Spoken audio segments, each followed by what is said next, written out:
Oi, minhas pimpolhinhas, oi, minhas pimpolhinhas. Hoje a nossa aula é sobre carboidratos, digestão, absorção e metabolismo da glicose. Já se perguntou o que é um carboidrato? Vem comigo! Os carboidratos, ou chamados glicídios, são biomoléculas formadas por oxigênio, hidrogênio e carbono e são a principal fonte de energia do nosso corpo.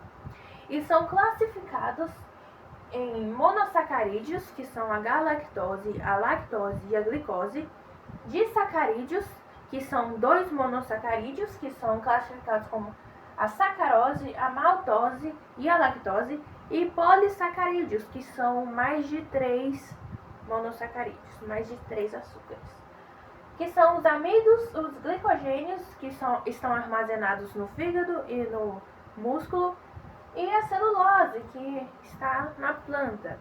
Tem função de energia imediata, que é a glicose, reserva energética, que é o glicogênio, e função estrutural, que estamos falando da celulose nas plantas. Então agora nós vamos falar um pouquinho sobre a digestão dos carboidratos. A digestão dos carboidratos é feita por hidrólise, quebra feita com a participação da água, que transformam moléculas grandes, como a molécula de maltose, em moléculas pequenas, como a glicose. Então, na boca nós temos 3 estruturas importantes. Nós temos os dentes que trituram o alimento, a língua que mistura e as glândulas salivares que liberam a amilase salivar ou a famosa pitialina, que quebra as ligações 1,4 glicosídicas, que eu vou mostrar agora para vocês. E para quebrar as ligações glicosídicas, nós vamos ter que contar os carbonos da direita para a esquerda. Aqui nós temos o carbono 1, o carbono 2, o carbono 3 e o carbono 4. Aqui, novamente, carbono 1, carbono 2, carbono 3 e carbono 4. Então, nós temos uma ligação alfa 1,4 glicosídica, que é a maltose. Entenderam? Ponto importante. A amilase salivar ela não consegue quebrar ligações alfa 1,6 glicosídicas porque são ramificações da amilopectina. Quando o alimento sai da boca e chega o bolo alimentar para o estômago, esse bolo alimentar é chamado de quimo. E isso muda bastante, porque o pH ele está de 1,5 a 3,5. E esse pH ácido do ácido clorídrico, ele acaba desnaturando a amilase salivar. Ou seja, a digestão dos carboidratos praticamente para. Mas atenção a um ponto importante, gente. A digestão que começou na boca continua por alguns minutos até que o pH ácido do estômago atinja totalmente os alimentos. Mas então, o estômago, o objetivo dele não é digerir os carboidratos, mas sim misturar o alimento, transformar ele em quimo e preparar ele para a próxima etapa, que é o intestino. Indo para o intestino, no duodeno, ele recebe secreções do pâncreas. Quais secreções? A amilase pancreática e o bicarbonato. E do fígado também, ou seja, a bile. Mas por que ele recebe essas secreções? Para digestão. E também para quebrar as ligações glicosídicas 1,4. Ainda no intestino, acontece a digestão final, que acontece nas microvilosidades dos enterócitos, que é o intestino. E por ser um ponto de grande contato, acontece uma maior absorção. E nós temos lá as nossas enzimas, a maltase, que quebra a maltose em 2 glicose, a lactase, que quebra a lactose em galactose e glicose, e a sacarase, que quebra a sacarose em glicose e frutose. E detalhe, nós temos também a isomaltase. Essa enzima, ela quebra ligações 1,6 glicosídicas.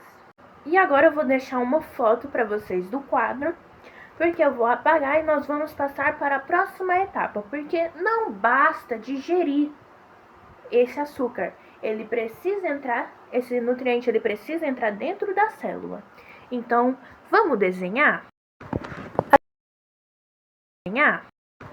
Agora eu quero que vocês olhem comigo para a imagem que eu estou desenhando. Lembra que eu falei que não basta digerir? Vamos ver como esses nutrientes entram na célula e vão para o sangue. A estrutura que eu estou desenhando é um enterócito, uma célula do intestino delgado. Vão observando comigo o lado esquerdo da imagem. Você vai ver a glicose entrando junto com o sódio. Isso acontece por meio de uma proteína chamada SGLT1. Aqui ocorre o cotransporte. O que é isso, Nicole? A glicose ela entra pegando carona com o sódio. Esse processo se chama transporte ativo secundário, porque depende do gradiente do sódio. E esse gradiente existe graças à bomba de sódio e potássio. Ele joga o sódio para fora da célula, mantendo essa diferença de concentração que permite a entrada da glicose. Do lado direito, você pode ver a frutose entrando por outra proteína chamada GLUT5. Diferente da glicose, a frutose ela entra por difusão facilitada. Depois que a glicose, a galactose e a frutose entra, todas elas saem pelo mesmo transportador, que é o GLUT2. A partir daí, elas entram nos capilares sanguíneos, seguem a veia porta hepática e aí vão diretamente para o fígado.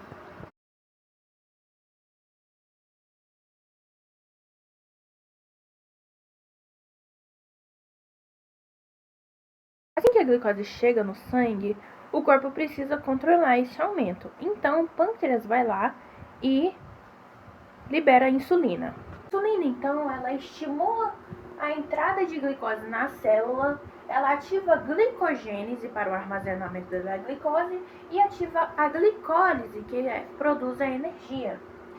Então, vamos falar aqui um pouquinho sobre pontos importantes. Nós, seres humanos, não produzimos celulase, que é a enzima que quebra a celulose. Então, o que acontece quando a gente digere, quando a gente come? Essa celulose, ela não é digerida, ela vira fibra e ajuda o intestino a funcionar melhor. E agora, outro ponto importante, pessoas que têm intolerância à lactose. O que acontece? Quando elas, tem intolerância à lactose, eu vou tomar um leite zero lactose. O que acontece com esse leite zero lactose? Ele tem lactose? Não significa que o leite não tenha lactose. Significa que colocaram uma enzima, a lactase, para quebrar a lactose em galactose e glicose, tornando assim melhor para pessoas que têm intolerância à lactose. Então, a intolerância à lactose significa que falta a lactase para quebrar essa lactose. Então, o intestino ele fermenta e pode dar gases, produção de ácidos e diarreia osmótica. Então, para quem não entendeu o meu desenho, eu vou explicar aqui mais ou menos. Isso aqui é uma frutose. A frutose está entrando pelo GLUT5. Beleza, frutose. Isso daqui é uma galactose e isso daqui é uma glicose. A glicose entrou. Isso daqui é um elétron de sódio. Esse sódio está saindo da célula e o potássio está entrando. Aqui nós temos a bomba de sódio e potássio. Essa glicose ela está saindo da célula também pela GLUT2. Isso daqui também é uma forma de saída da célula por exocitose. Lembra que eu falei para vocês? Em uma das aulas passadas, eu conversei com vocês sobre isso. Então, se você não assistiu às aulas passadas, passa lá, dá uma olhada. Então, agora, gente, eu vou deixar vocês descansarem um pouco aqui, um tererê para vocês. Porque se vocês acham que a nossa aula estava difícil até agora, é porque vocês não viram a parte 2 da nossa aula. Agora nós vamos falar um pouco sobre o metabolismo da glicose. Não sei como faz o metabolismo da glicose. Vamos falar agora sobre glicólise, quebra da glicose, ciclo de Krebs e cadeia respiratória. Eu tenho inclusive um vídeo falando sobre ciclo de Krebs, mas o vídeo é bem antigo. Então eu vou continuar falando sobre isso aqui nessa aula. Mas vamos descansar um pouquinho.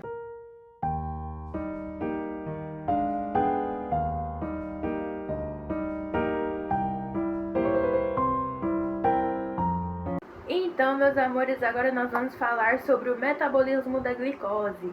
E para começar, nós vamos falar sobre a glicólise, que possui 10 etapas, 5 de investimento e 5 de geração de energia. Vamos lá? Vem comigo. Então, nós vamos começar do começo. Aqui nós temos a glicose.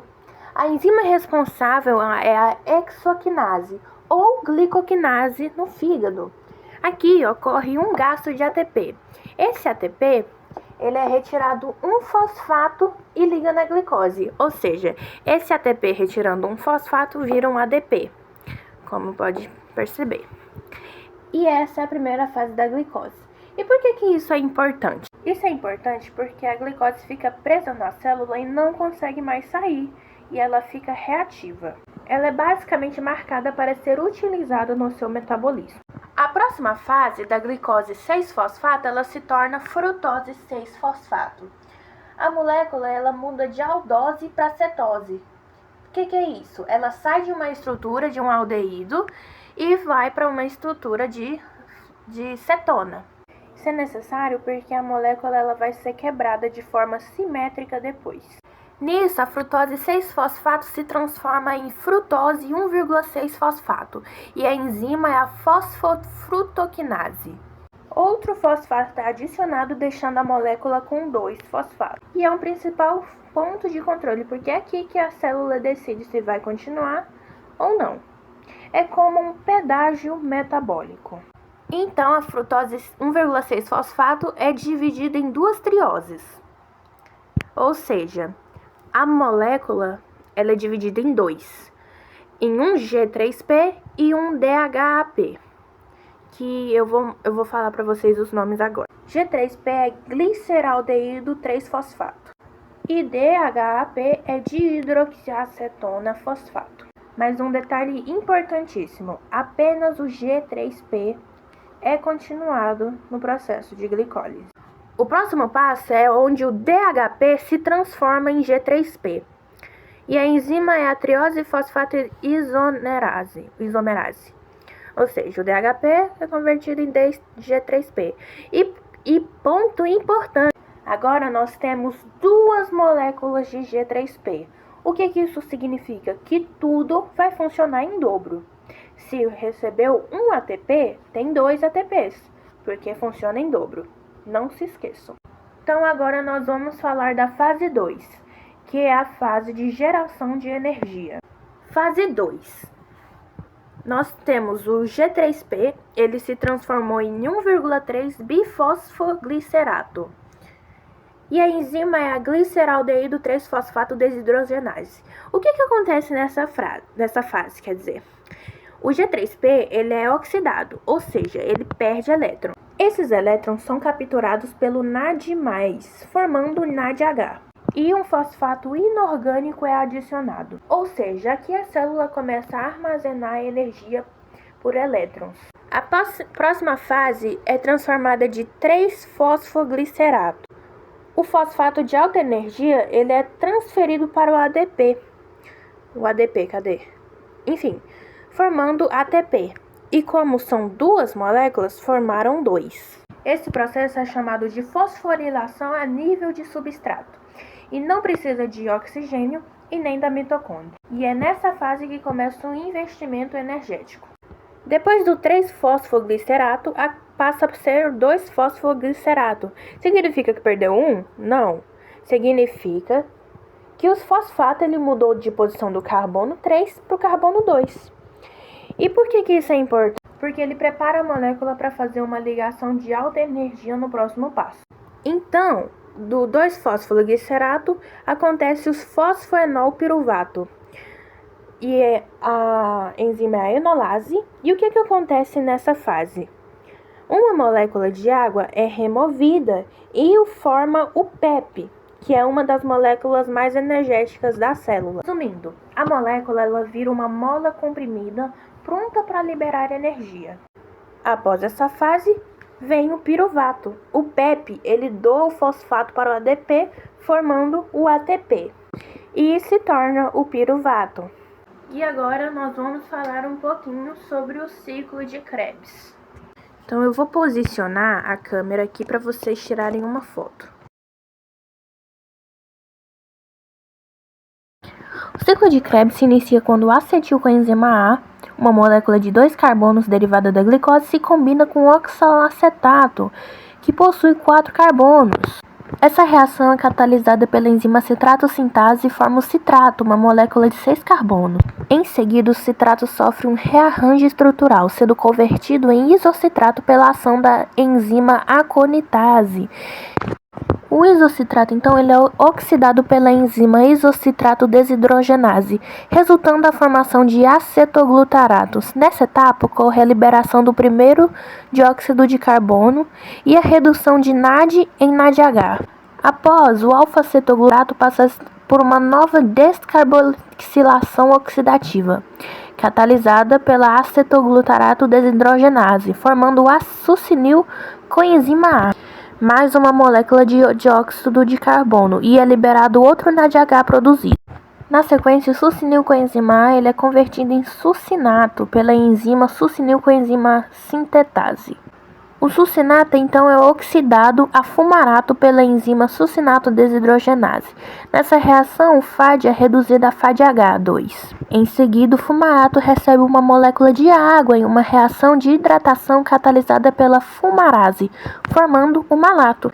Por fim, o malato ele é oxidado a oxaloacetato pela enzima malato gerando mais uma molécula de NADH. Com isso, o oxaloacetato é regenerado. No final de uma volta, a partir da molécula de acetilcoenzima A são produzidas 3 NADH, 1 FADH, 1 GTP ou ATP e 2 moléculas de dióxido de carbono.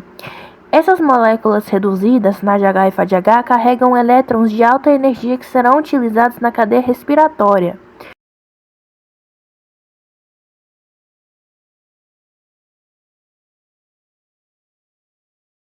A cadeia respiratória ela ocorre na membrana interna da mitocôndria e é a etapa de maior ganho de ATP. Nela, o NADH vindo da glicólise do ciclo de Krebs e o FADH do ciclo de Krebs, eles ambos têm elétrons de alta energia. Esses elétrons passam por uma sequência de proteínas, chamada de cadeia transportadora de elétrons. À medida que eles percorrem essa fila, a energia ela é liberada para bombear prótons para o espaço intermembrana, formando um gradiente de energia semelhante a uma hidrelétrica. O FADH, como vocês podem ver, ele entrega elétrons ao complexo 1, que bombeia prótons, enquanto o FADH ele entrega ao complexo 2, que não bombeia prótons e por isso gera menos ATP. Esses elétrons seguem a coenzima Q até o complexo 3, que continuam bombeando prótons até o citocromo C até o complexo 4. No complexo 4, os elétrons são finalmente transferidos para o oxigênio formando a água. Esse passo ele é essencial, pois sem o oxigênio toda a cadeia para. O acúmulo de prótons ele cria um gradiente que é utilizado pela ATP sintase.